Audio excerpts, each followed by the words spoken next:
आईचं म्हणजे ते बाळ होतानाचं जे वजन आहे त्याचा पण काही संबंध आहे का, की नंबर ऑफ फॅट सेल्स वाढतात तेव्हा? तसं नाही म्हणता येणार. तसं नाही. अच्छा, हां, तसं नाही. आईच्या वजनाचा संबंध नाही म्हणता येणार. आणि जी मुलं लहानपणी थोडं वजन जास्त असतं त्याचाही काही संबंध नाही आहे. पण जसं जसं तुम्ही खाणं वाढत जाईल असं, कारण फॅट कुठेतरी डिपॉझिट करावं लागणार आहे. आणि तुमच्या सेलमध्ये समजा 40-50% फॅटची क्षमता आहे आणि फॅट तेवढं भरून झालं, मग अजून तुम्हाला बादल्या लागतील ना ठेवायला. तेवढा जास्त सेल तुमच्या तयार होतात ते 17-18 वर्षापर्यंतच होतं, नंतर फॅट सेल वाढत नाहीत. त्यामुळे ही मुलं खूप लक्ष देण्याची आवश्यकता आहे. म्हणून आम्ही आता अभियानाअंतर्गत 8वी ते 12वीच्या मुलांसाठी एक अभियान चालू केलं आहे, विद्यार्थी जाणीव जागृती अभियान म्हणून. त्याच्यामध्ये आम्ही 4 सल्ले देतो मुलांना. आम्ही म्हणतो की आता या मुलांना 2दा जेवणं शक्य नाही आहे, कारण त्यांचं वाढतं वय आहे, त्यामुळे 2दा जेवणं शक्य नाही, पण 4 वेळा जेवलं तरी चालेल असं मी त्यांना सांगतो की 4 वेळा जेवण, म्हणजे नाश्ता, दुपारचं जेवण, संध्याकाळी थोडं खा आणि रात्री जेवण 4 वेळा खा, मध्ये मध्ये आणखीन खाऊ नका. एक. दुसरं आम्ही सांगतो गोड कमी करा. आणि गोडाची सवय मुलांना लावण्याचं काम आईवडीलच करत असतात, की घरामध्ये तो चांगला वागला, पाहुण्यांसमोर चांगला वागला की त्याला काहीतरी चॉकलेट. म्हणजे गोड आणि सेलिब्रेशन याचा आपला खूप क्लोज संबंध आहे. इंडियन कल्चर आहे नाही का? कल्चर आहे. पण पूर्वी सेलिब्रेशन कसे असायचे, की तुम्हाला आठवत असेल गोष्टींमध्ये काय लिहिलं असायचं, की राजाला मुलगा झाला, मग काय केलं, हत्तीवरनं साखर वाटली. हे आपलं सेलिब्रेशन होतं. थोडीशी साखर. म्हणजे हत्तीवरून साखर कोणी वाटायची केव्हा, राजाला मुलगा झाल्यावर. आता कोणाला मुलगा व्हायची गरज नाही, घरोघरी साखरच साखर आहे. त्यामुळे गोड खाण्याची सवय, त्यामुळे गोड खाऊ नका, दुसरा सल्ला देतो आम्ही. तिसरं म्हणतो कोल्ड्रिंकला कधी हात लावू नका. शुगर फ्री कोल्ड्रिंक सुद्धा नाही, शुगर फ्री कोल्ड्रिंकसुद्धा त्याच्यामध्ये आर्टिफिशियल स्वीटनर्स जे आहेत हे सगळे ॲडिक्टिव्ह आहेत ना. आणि कोल्ड्रिंक तुम्ही दुसरी शुगर फ्री कोल्ड्रिंक फार कमीच असतात, लोक सगळे शुगरवालीच पितात.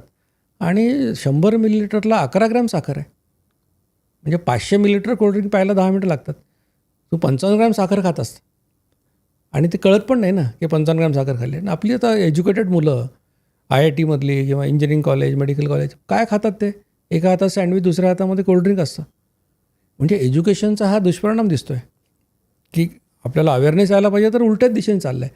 पण कोल्ड्रिंकला कधी हात लावू नका. त्याच्यामध्ये आणखीन अशी काही कोल्ड्रिंक आता आली आहेत की डबल कॅफिन त्याच्यामध्ये असतं, त्याच्यामुळे मुलं सैरभैर होतात. आणि हे ॲडिक्शनची सुरुवात आहे, की तुम्हाला जर म्हणजे कॉफी माणूस का पितो, चहा का पितो, कारण त्याला त्या कॅफिनमुळे किक मिळत असते एक.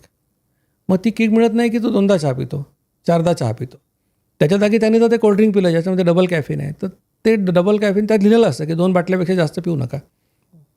मग ते 2 बाटल्याने त्याचं नाही झालं की तो स्मोकिंगकडे जातो, मग तो अल्कोहोलकडे जातो, मग तो ड्रग्सकडे जातो. किक मिळण्यासाठी काही ना काही होत जातं. म्हणून तिसरी गोष्ट सांगतो आम्ही की कोल्ड्रिंकला हात लावू नका. आणि चौथं महत्त्व सांगतो की मोबाईलवर फुटबॉल खेळणं बंद करा आणि ग्राउंडवर जाऊन तासभर खेळा. आणि हे त्यासाठी ग्राउंड पाहिजे, त्यासाठी आईवडिलांनी त्यांना सांगायला पाहिजे की खेळा म्हणून. ते खूप मोठी गोष्ट आहे. आणि हे जर केलं तर मला वाटतं की चाइल्डहूड त्या वयामध्ये मुलांना आपण सांभाळू शकलो, मग एक 9-10 वर्षापासून ते 15 वर्षापर्यंत, तर मला वाटतं की ही पिढी सगळी सुधारू शकते. कारण आत्ता जर त्यांचं वजन 9वी-10वीत असताना 80 किलो असेल, तर ते 30-35 झाल्यानंतर ते 120-140 किलोचे होते. लहान मुलांमध्ये ओबेसिटीचं किती आहे प्रमाण साधारण? म्हणजे तर लहान म्हणजे हे जे आयसेमाचं मी म्हणतो आहे त्याच्यामध्ये त्यांनी 1.3% अगदी लहान मुलांमध्ये म्हटलं आहे. पण असं म्हणूया आपण की जवळपास एक 15 ते 20% मुलांमध्ये तरी, म्हणजे ह्याच्यामध्ये ॲडोलसेंट म्हणतो आहे मी, की 15 वर्षापुढचे, 14 वर्षापुढचे हे प्रमाण आहे. आणि ओबेसिटी आणि डायबिटीस, आता तुम्ही एक असोसिएशन स्थापन केली त्या रिव्हर्सलसाठी, तर ह्याचं दोन्हीचं काय रिलेशन आहे नक्की? म्हणजे ओबेसिटीमुळे होणारा डायबिटीस आणि त्याचं काही प्रमाण आहे का, किंवा अशा काही केसेस आहेत का की वजन कमी झालं म्हणजे फॅट कमी झाल्यावर आपोआपच रेमिशन तुम्ही जे म्हणालात ते झालं? तर 2018मध्ये आम्ही association for diabetes and obesity reversal नावाचा एक ट्रस्ट हे केला, स्थापन केला. तर उद्देश असा होता की ह्याच्यामार्फत वेगवेगळी मधुमेह मुक्ती केंद्र सुरू करता यावी, जास्तीत जास्त लोकांपर्यंत पोचता यावं, या दृष्टीने आम्ही ते सुरू केलं. आता तुम्ही जर प्रश्न विचारला की ओबेसिटी आणि डायबिटीसचा काय संबंध, तर ओबेसिटी हा स्वतः आजार आहे आणि ह्या अनेक आजारांचा रिस्क फॅक्टर आहे. म्हणजे ओबेसिटीशी रिलेटेड तुम्ही आजार बघितले तर आर्थरायटिस आहे, कॅटरॅक्ट लवकर होतात, काही कॅन्सर ओबेसिटीशी रिलेटेड आहेत, टाईप 2 डायबिटीस आहे, इन्शुलिन रेझिस्टन्स आहे, PCOD आहे, हायपरटेन्शन आहे, अथेरोस्क्लेरोसिस आहे, स्ट्रोक आहे. म्हणजे ओबेसिटी हे एकटं येत नाही, त्याच्याबरोबर अनेक गोष्टी ते घेऊन येतं. आणि या सगळ्या म्हणजे इन्शुलिन लेवल वाढल्यामुळे तुमच्या शरीरात फॅट डिपॉझिट होतं, म्हणजे तुम्ही लठ्ठ होता, तुम्हाला इन्शुलिन रेझिस्टन्स येतो आणि मग टाईप 2 डायबिटीस होतो. म्हणजे एकाच हायवेवरचे माइलस्टोन आहेत हे सगळे. त्यामुळे ओबेसिटी आणि डायबिटीस यांचा खूप जवळचा संबंध आहे. आणि जेव्हा तुम्ही इन्शुलिन लेवल कमी करता, दीक्षित लाईफस्टाईल करून तुम्ही जेव्हा ईटिंग फ्रिक्वेन्सी कमी करता तर इन्शुलिन कमी होतं. इन्शुलिन कमी झालं की सगळ्या उलट्या गोष्टी सुरू होतात. आधी तुमच्या रक्तातली ग्लुकोज वापरली जाते, त्यानंतर तुमच्या लिव्हरमधलं ग्लायकोजन वापरलं जातं, ते संपलं की तुमच्या फॅटला हात लागतो. आणि मग एकदा तुमचं फॅट बर्न व्हायला सुरुवात झाली की मग ही सगळी जे इन्शुलिन रेझिस्टन्स झालेला असतो त्याची तुम्ही इन्शुलिनला सेन्सिटिव्ह होत जाता आणि मग तुमच्या डायबिटीज रेमिशनमध्ये तुम्ही जाऊ शकता. अशा पद्धतीने हे होतं.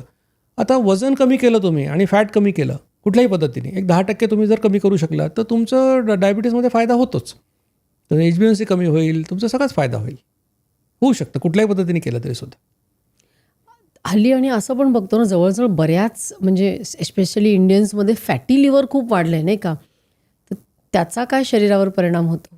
आता म्हणजे कसं होतं की फॅटी लिव्हर म्हणजे नाव दिलं आहे म्हणजे असं खूप काहीतरी भयंकर असं वाटू शकेल, पण मुळात असं आहे की जसं शरीरामध्ये फॅट डिपॉझिट होतं तसं ते लिव्हरमध्ये डिपॉझिट होतं, त्याला फॅटी लिव्हर म्हणतो आपण.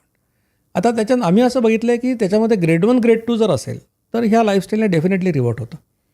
आता ते ग्रेड 3 ग्रेड 4ला गेलं असेल पुढे तर मात्र ते होत नाही.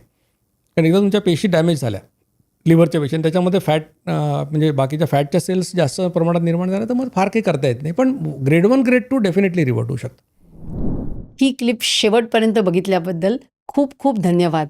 संपूर्ण एपिसोड बघण्यासाठी खाली दिलेल्या लिंकवर क्लिक करा आणि सर्व काही चॅनलला सबस्क्राईब करायला विसरू नका.